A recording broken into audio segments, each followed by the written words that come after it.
Hello Eatventure community, welcome back to another video. In today's video I want to talk to you about the different station strategies in Eatventure that are available to you.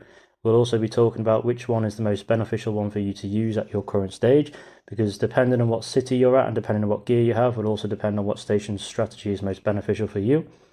We'll also be running some tests, so we're going to find out which one is generally the fastest. If you've clicked on this video and you're thinking, what are station strategies in this game? It's basically a patterned process or routine used to unlock and upgrade stations in cities and events. Now, having a strategy is important, as the main focus and priority is to upgrade your stations to the max, so you can move on to the next one. As you all know, the faster you upgrade your stations, the faster you'll progress, as you'll be earning more resources at a faster rate. Personally, for me, having a rhythm makes the game more enjoyable, as you're working with a trusted structure and routine that works for you. If you're a returning viewer, you know that we currently use the Mythic meta, but for the sake of this video I'm going to be using the first tier meta / moon meta, as I want to make sure that this test is more relatable for players who are anywhere between the early to late game stage, and give you an accurate representation when it comes to timing. I'll be using a ring, necklace and pets that are beneficial for this gear set too. I will, however, be running this test in the future with the Mythic method applied. Really, it doesn't matter what station strategy you use in the end game, as you'll fly through the cities regardless, but for the sake of science, I'll run the test and we'll see what the outcome is. So, just a quick rundown of the gear that we're going to be using. We're going to be using the robot head, we're going to be using the KBB, and we're going to be using the 2 laser guns as well. Now this gear, this setup, is mainly focused around perfect food, walk speed, and instant food. As you can see with the total boost we have here, so all workers have 100% chance to make perfect food. Now it's important to bear in mind that just with this gear on the right hand side alone, your workers will only have a 90% chance to make perfect food. So it's very important that you do apply either a necklace or a ring, which boosts that up from 90% to 100%. For example, I've got the treasure key activated here, so all workers have a 10% chance to make perfect food.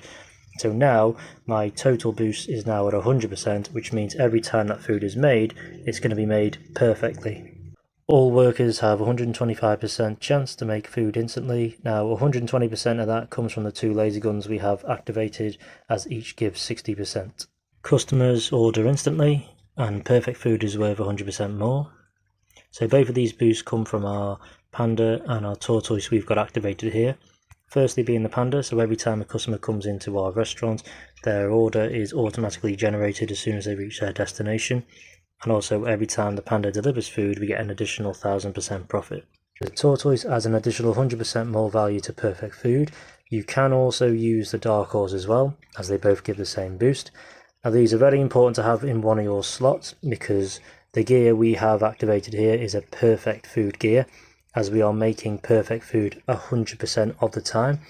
So that means every time we're making perfect food, which is all the time, each time, the tortoise will add an additional 100% more value to that food. All workers walk 396% faster, and that total comes from the robot head and the KBB. And we've got a 10% chance to make double food, which comes from our lucky ring here. I thought since we've already got at least 100% chance to make perfect food and food instantly with really good walk speed, it just makes sense to add a different additional bonus instead. I've created this brief document that we're going to be referring to throughout this video. It shows the type of each strategy that we'll be using, a description of each strategy that we'll be using, and the time that it takes. So we've got a place to input our time at the end of each test.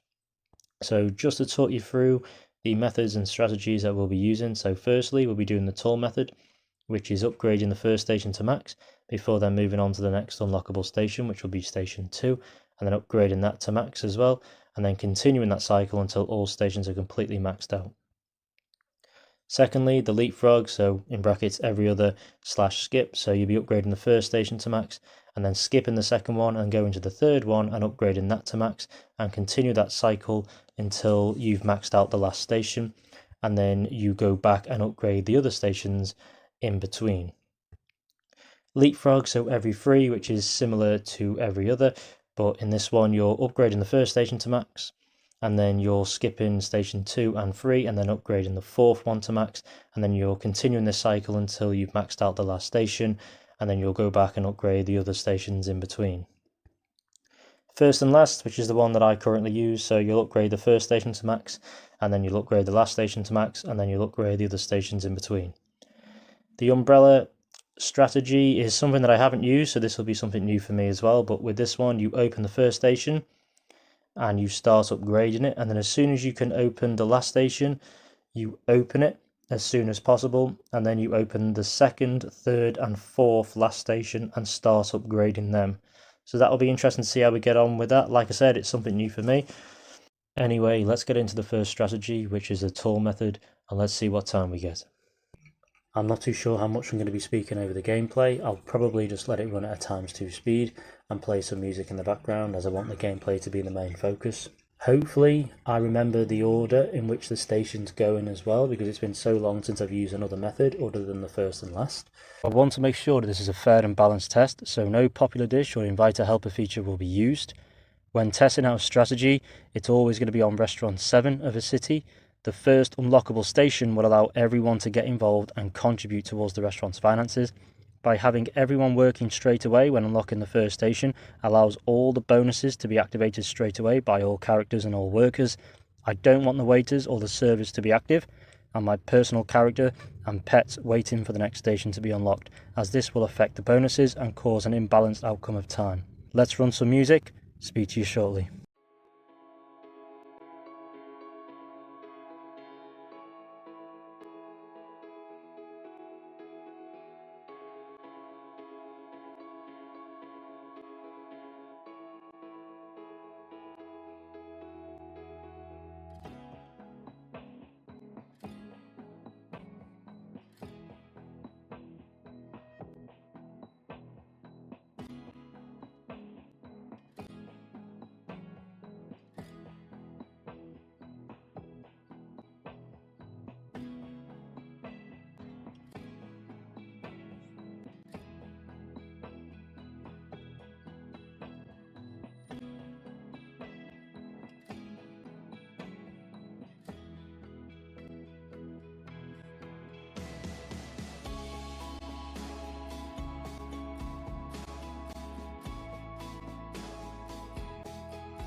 So that's the toll method all completed. It actually ended up being a bit quicker than I thought originally, to be honest, as we ended up with a time of 5 minutes and a second.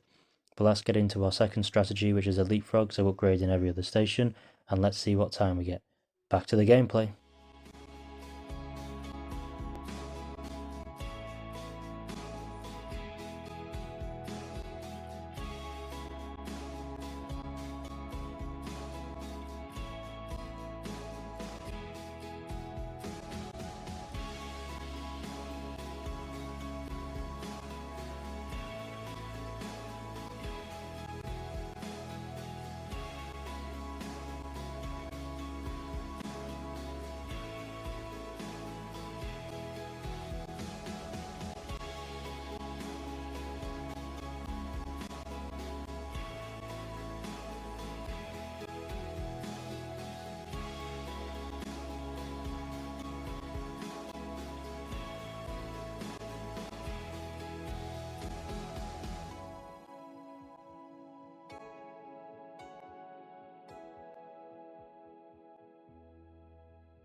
Just when I thought that the tour method was quick, then we come out with a time of 4 minutes and 13 seconds for the Leapfrog method. Now this is always going to be gear and restaurant dependent. There might have been a shorter A to B time between stations and customers in this method we've just used, so the Leapfrog method. But regardless of what restaurant it was going to be, the Leapfrog method was always going to be quicker and win every time. Next up is the Leapfrog method again, but it's unlocking and upgrading every third station. Let's see how we get on.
So out of the 2 Leapfrog strategies we've tested out so far, the every third station took the longest amount of time, with a total of 4 minutes and 50 seconds.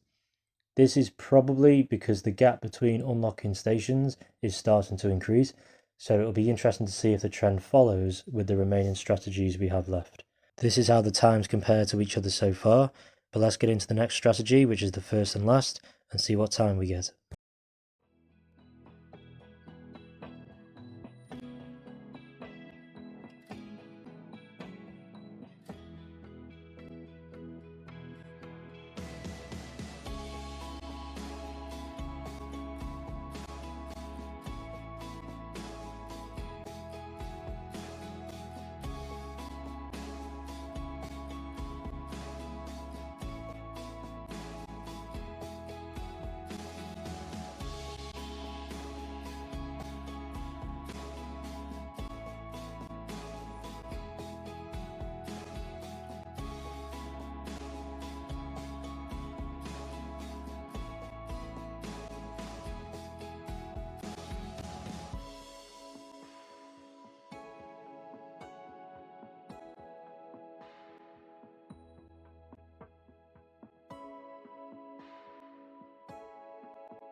So that's the first and last strategy complete with a total time of 5 minutes and 17 seconds. So that's the slowest one out of all the strategies we've tested so far, which was kind of expected really, considering when we did both for the Leapfrog methods, there was a bit of a difference in time there, and it's just allowed the trend to continue really.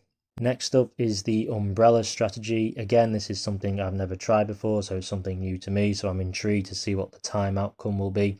I'm never really a fan of unlocking and upgrading multiple stations at once, as I find that you waste time wondering which one you should be upgrading and spending your in-game currency on.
That's the umbrella strategy all done and dusted and boxed off.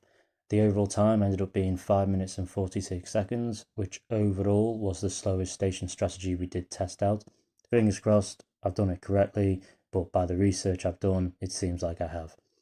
Personally, if you're going to choose and apply a station strategy into your gameplay, which I highly recommend you do, be sure that it's a station strategy that focuses on one given station at a time.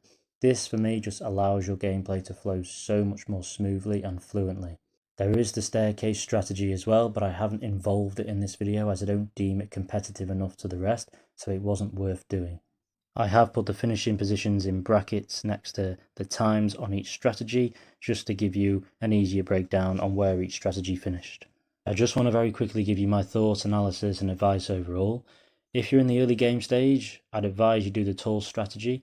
Following the stations in an order is beneficial at that stage, as you'll want to make use of the relevant upgrades that you have within the restaurants. If you're in mid to late game, I'd use the Leapfrog method, so the one that was actually the fastest in this test that we ran, so upgrading every other station. Having legendary and / or ultimate gear will work best with this strategy. The gear that we did use in this video, I found that the tall method at that stage was slightly too slow. because you'll find yourself stopping at every station at some point, which wastes time, but upgrading every other station allows you to get a similar score on every other station. But when you go back and upgrade the stations in between, it's quicker because you can go from 0 straight to 250, which is the maximum score. All the other strategies at this stage with the gear that we did use was just a station too far, but have a play around with them and see what you think. In the endgame stage, as you know, I use the first and last strategy, but I'll run some tests with the mythic meta in another video and we'll see which strategy factually is the quickest. I just want to quickly take this opportunity as well to thank everybody who has engaged and interacted with the channel so far, so ranging from subscribers, people who have viewed my videos, people who have liked the videos as well, and people who have left comments on the videos as well. It's all greatly appreciated knowing that I've got your support and it's my motive to keep going. If you do have any questions about today's video and the strategies that I have used, or if you actually have any strategies yourself that you use and I haven't mentioned in this video, feel free to put them in the comment section down below, as I'd love to hear about them and even test them out in a future video. This video has actually taken me over the course of 3 days to create, so I'm just glad that I've managed to get it done and completed and I can get it uploaded to YouTube for you all to watch. Anyway, I hope you enjoyed the video. I'll see you in the next one.